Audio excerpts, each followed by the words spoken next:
This I will tell you later Yeah. when Yeah, you this ask you'll me. tell I'll me. tell I you the just, story. I I'll tell just you. go very short. We were Okay. in Germany from 1945 till 1949 till we came to the United States. Mhm. When we came to the United States, we settled down. We were in Philadelphia a year, Mhm. and then we came to Newark. We lived in Newark on Northern Avenue, where Michael was born. Mhm. He's 9 years older than your mother, than Ruthie. And then I worked for a long time at night because when the kids were small in a bakery, I used to work from 5 till 11. And then when Michael was 11 years old, I just said, it's not for me. I work, I do in the house and cook and clean, and then I work. I don't have any life. So I said goodbye, child, goodbye to the bakery. And I took some kind of a course, I don't know. At that time, AT&T or Western Electric, they forced them to hire various nationalities because they were really strict. So I was just lucky. In 1964, they gave a small test, nothing to be excited about it, and I was accepted, and I worked till 84. In 84 I retired. But in between is a lot of other stories, but Grandpa will fill you in, okay? Grandma, so what year were you born? In 1915. In 1915? Yeah. When did In when December. when did communism start? When did that whole thing? 1917. 1917. So you grew up within that system. Yeah, I grew up actually by the Soviet Union and the communists. Actually. Yeah. Because now when it fell apart, we were already here. Right. Okay? That's just short, you know. Grandma, sit down for just a couple of more minutes, please. Okay, you can talk. What else do you want I just want to know a few other. So I want to know about a little bit more about the war, a little bit. About what? Do you, when What, Russia? about Russia and the war? And the war? Mm-hmm. Well, the war is, what can I tell you, the war? We went like that. I and my father, my mother and I and my sister, we went farther. Once we wind up in a collective farm and we worked there, temporary, and then it was there, the one which was, let me tell, rukovodитель, what was it, from the collective farm. He was the leader of this collective farm, and he found out that we were Jews, so he threw us out. Really? So we ran away at night because we were afraid.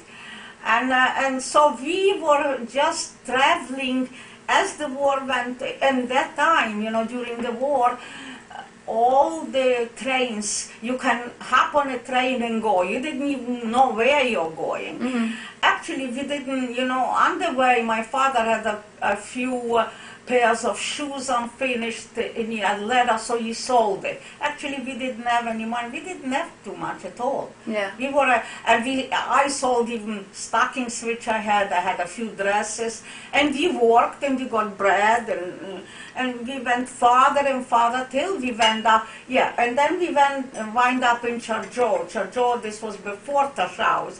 Tashaus was a place which a lot of people liked it because there it was very far from any place, so whatever it grew there, they didn't take out for the war, so it was their food. It was rice, it was tomatoes, it was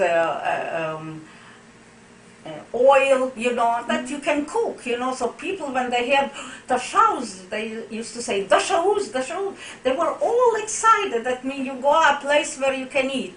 And when we were in Chargeau, before that, we were sitting there, we didn't know what it was. And for me, it was like Chinese grammar. I saw the people already on small, on this ishak is a... what is it? On mules, they were already sitting with this earring there. I mean, I am really from a big city. For me, it was in this Santa Lazy. They looked really awkward to me. Yeah. So we sit there and we didn't know what will we do further.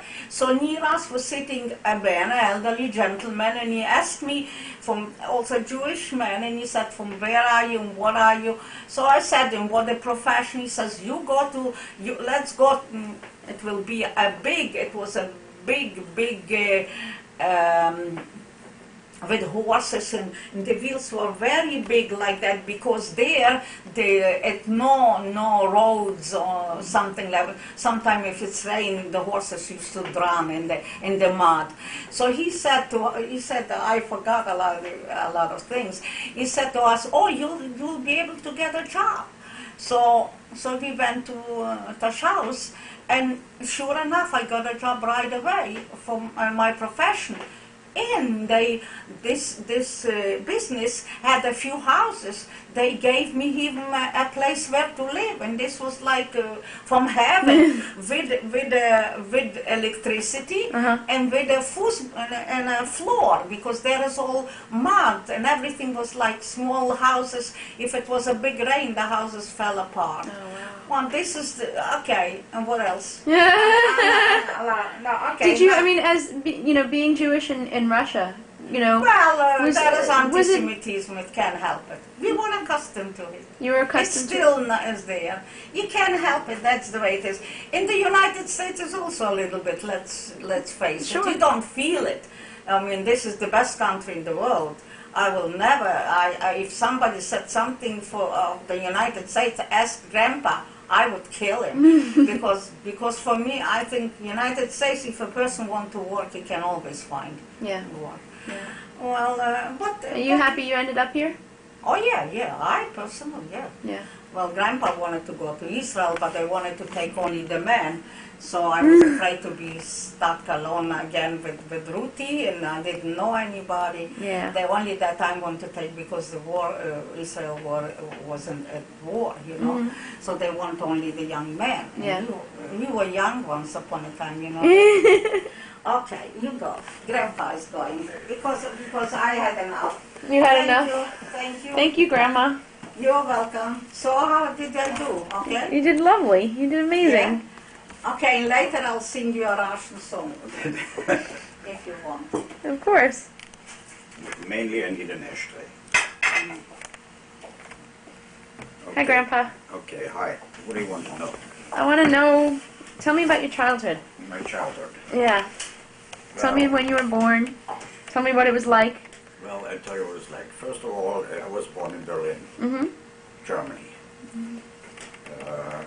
I was born actually like your grandmother basically was born still under the Tsar, because it was before the revolution, 2 years before. Right. I was born 2 years before Germany became republic. I was born 1916, and the First World War lasted till 1918. That means I was still born under the Kaiser, Wilhelm II. Wilhelm II. I was born in Berlin. I went to school. My father came to Germany before the First World War. He was From where? He came from, this I want to explain, he came from the vicinity of Krakow. Oh. The town is between Krakow and the German border. It's called Krzanów. By the way, about a stone's throw from Krzanów away is the infamous city of Oświęcim, which we know now under the name of Auschwitz. I was there. Yeah. Yeah. Yeah. So, and my father, as well as my mother, came here before the First World War. My father was in the war, in the First World War, in the Austrian army, because he comes, that part where he was born, which is Krzanów, next to Krakow, was the beginning of the province of Galicia, which before the Treaty of Versailles, which was in 1918, belonged to Austria, to the Austrian-Hungarian Empire, and Poland didn't exist.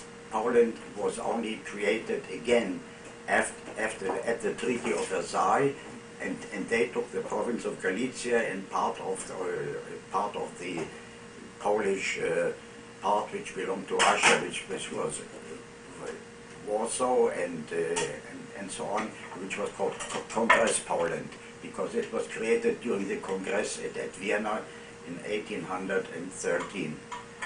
This was after the Napoleonic Wars, and they had a big Congress there, and they reshuffled all of Europe, and the province which actually divided Poland, which was divided many times during its existence. So in other words, they were Austrians by nationality at that time when they were born, and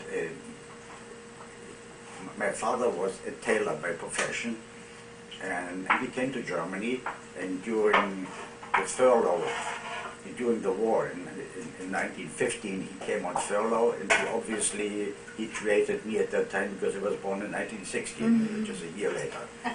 Or it was the beginning of 16, because I wasn't there when he was on furlough. So I went through the usual public school in Germany, which is usually up to 14 years, but I went only till 10 years, the first 4 years, and then I switched over to what we call in Germany, which is a high school, which is a gymnasium. Gymnasium, that is not the English word gym. It's nothing to do with that. There's no sports. The gymnasium is usually preparation to go after that to university. We didn't have the word college in German. There were only universities at that time. So I finished 4 years public school and then 9 years gymnasium. 9 years gymnasium? 9 years. Yes, Yeah, 9 years. So I was, and then I tried to enter the university in Berlin, Friedrich Wilhelm University, or also called Humboldt University. But they let me in, and they threw me right away out because I was Jewish, because it was already under the Nazis. The Nazis came to power in Germany in 1933, and already in the earlier years, from 29 to 33, there already anti-Semitism in Germany was growing, and the Nazi Party made quite some progress. That means they had more and more people reach.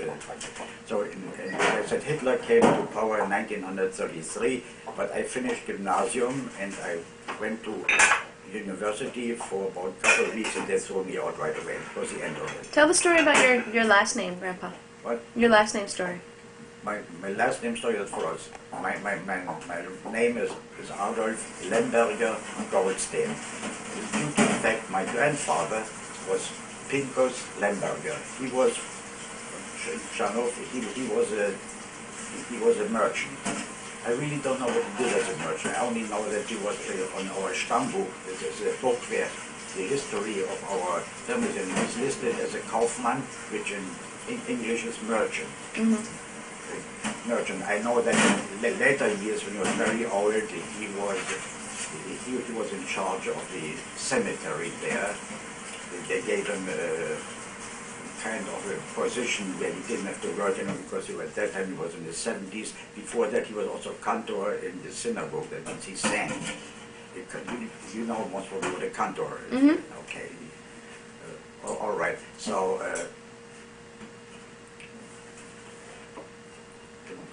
My father, after the war, my father worked as a Schneider in Germany at that time, started up something which was unheard of before, ready-made menswear, and to a certain extent also women's wear, which was called in German Konfektion.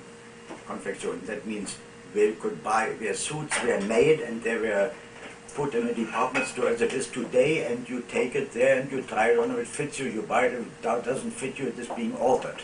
And that was called, and he assembled the whole group. He had people working for him, and he worked for a very big outfit, which is immaterial because they don't exist anymore, but other outfits like that do exist.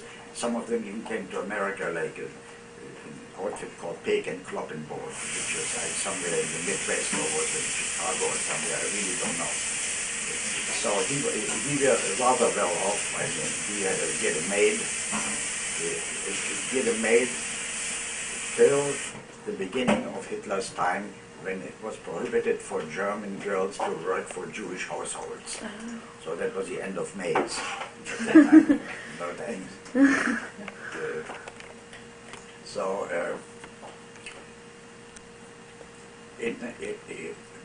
But my parents, due to the fact when Hitler came to power, the Poland, which, as I said, existed since 1918, was granting citizenship to people who were born on the now territory of Poland, which Krzanów actually was, right next to Krakow, but it's basically only 20 miles from the German border. So my father, at that time, many of them thought that it would be better to have, instead of the German citizenship, the Polish citizenship, because you have the protection of the diplomatic relations, which didn't mean beans actually under Hitler. But anyhow, he took the Polish citizenship. The Poles, of course, didn't give me a citizenship since I was born in Berlin, and so in 1938, the end of 1938, all Polish Jews were rounded up and expelled from Germany. We were expelled from Germany. We were taken at night in trains, and we were put across the border, right across the German border, which was the city of Benchen at that time. In Polish, it's called Spączyn. It's also a material. You can even pronounce it, or you can spell it. Spączyn. And the Poles were aghast when they saw the amount of Jews they suddenly got in, and they didn't want to let them in, so we lived in a camp there. In camp. But from Berlin, they only took the male Jews. They didn't take the women or children. That means my mother and sisters stayed back in Berlin. But you weren't a Polish citizen.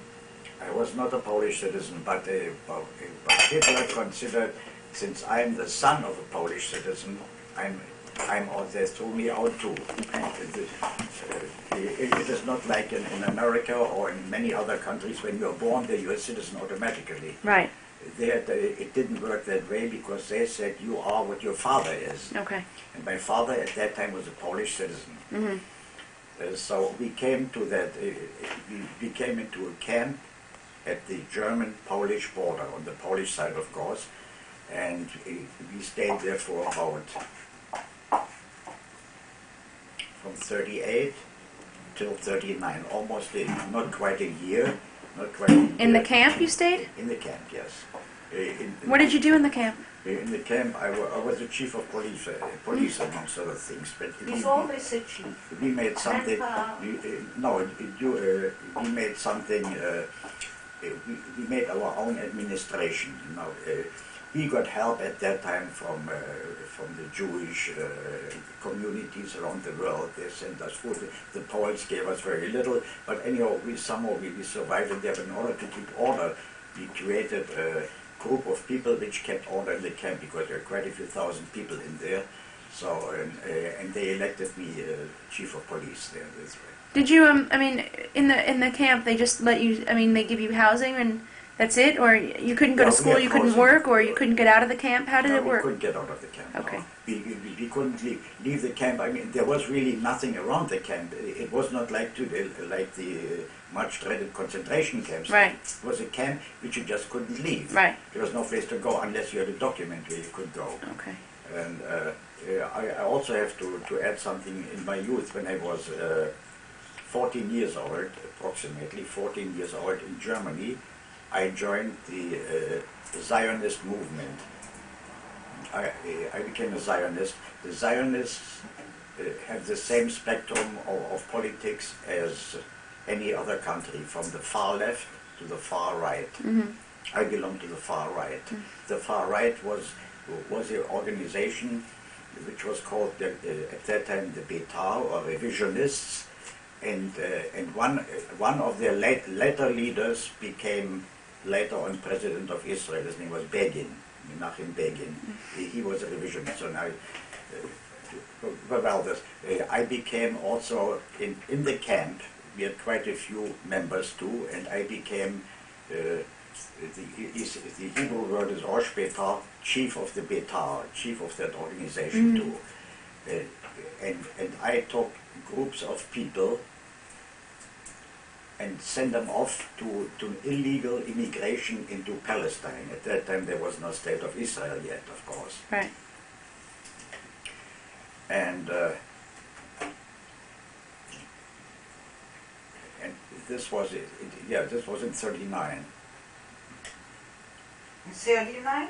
This was, no, this was, yes, this was 1938, during the year, because the end of 38, I left Germany. I mean, I was expelled from Germany. And I sent... 1938.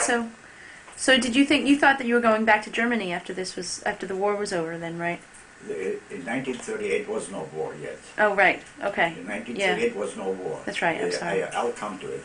In 1939, during the course of this year, I sent out groups of my own organization on illegal immigration into then Palestine. Mm-hmm. They went through Romania and the Black Sea, and they bought ships, some dilapidated ships, which they landed on the shores of Palestine, and the people just ran in because at that time Palestine was a British protectorate, and they did not permit anybody to immigrate there, especially not Jews, because they were at that time rather Arab-friendly. England was.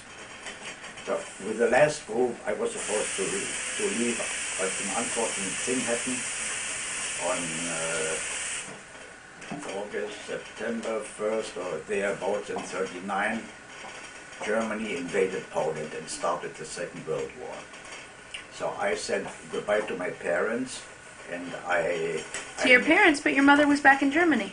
My father, meanwhile, could go back to Germany and wind up our affairs there and take my mother and sister out there. So we were together. Though we were not quite together, my father worked in Krakow at that time, while my mother and sister and I were in Chrzanów, in that place where my grandfather was born.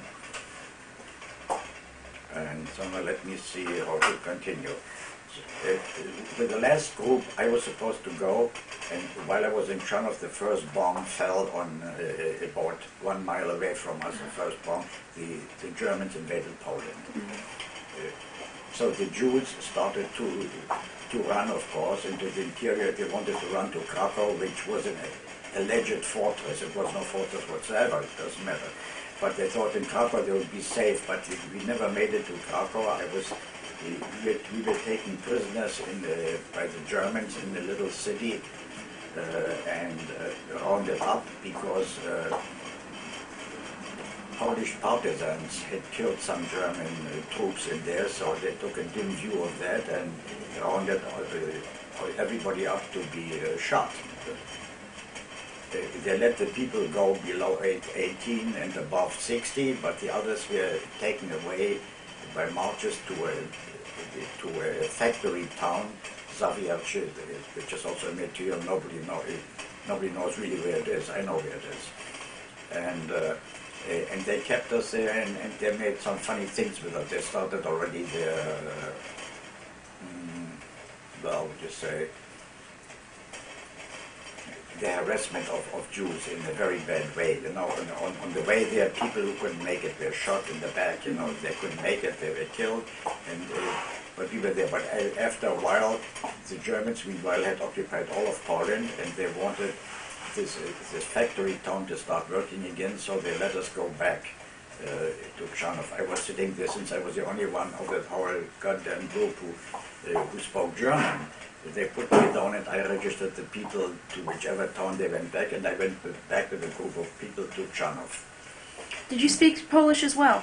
No, I didn't speak a word of Polish at that time, not one word, and nothing. At that time I spoke English and German, English, and French. And I didn't speak, I couldn't even speak Yiddish, because German Jews usually took a dim view of speaking Yiddish, which seems to be like a bastardization of the German language. You know, Or beneath their dignity.